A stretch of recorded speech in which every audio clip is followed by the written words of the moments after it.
la chaire UNESCO, pratiques émergentes des technologies de l'information et de la communication, travaille principalement sur les usages des technologies dans les territoires en émergence, dans les pays en développement.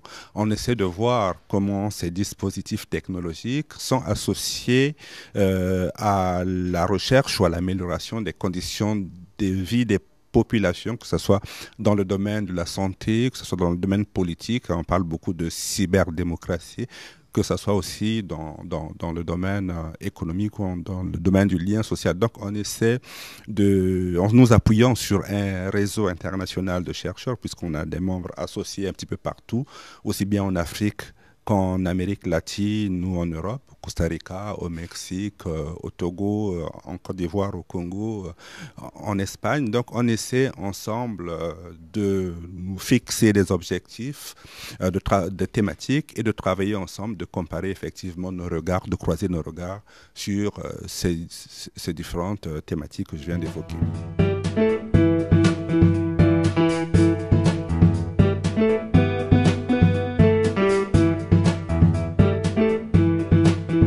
Le réseau a déjà organisé un certain nombre de colloques. On a organisé un colloque sur la téléphonie mobile qui a eu lieu à la fois à Cotonou, 2 jours à Cotonou, ensuite on est allé à Lomé au Togo.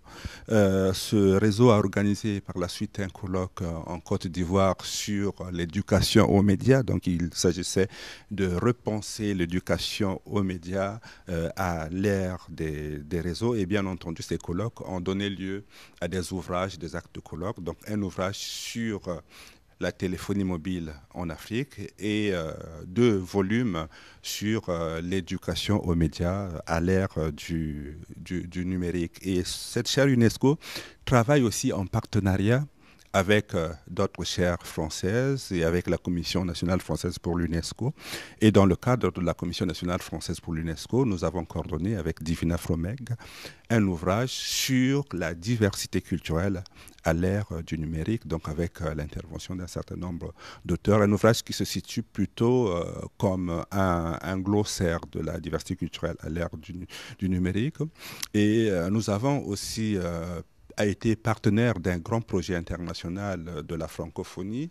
Nous avons fait ce qu'on appelle l'état de la francophonie numérique en partenariat avec l'OIF et ISOC Québec. Donc un gros projet avec des documents, des résultats qui sont disponibles sur Internet, sur le site de l'Organisation internationale de la francophonie. Alors nous avons des partenaires de recherche, ils sont assez nombreux. Pour l'instant, ce que nous voulons faire, c'est de consolider déjà ce partenariat, le transformer par des actions concrètes, mener ensemble des projets de façon à ce qu'on soit bien soudés pour l'instant, parce que c'est une chaire qui est encore naissante, qui est en train de se développer.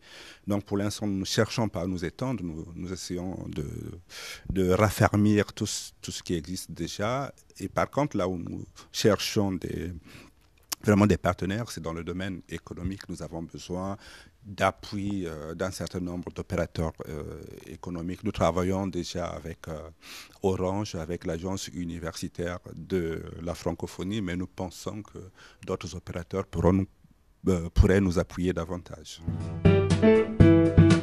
Je suis très content d'être à Strasbourg et de travailler avec la chaire UNESCO de Strasbourg, et je pense qu'ensemble nous pourrons davantage défendre les idéaux de l'UNESCO, puisqu'en tant que chaire, notre travail c'est aussi de faire connaître les priorités de l'UNESCO et de travailler pour l'accomplissement des objectifs de cette institution internationale.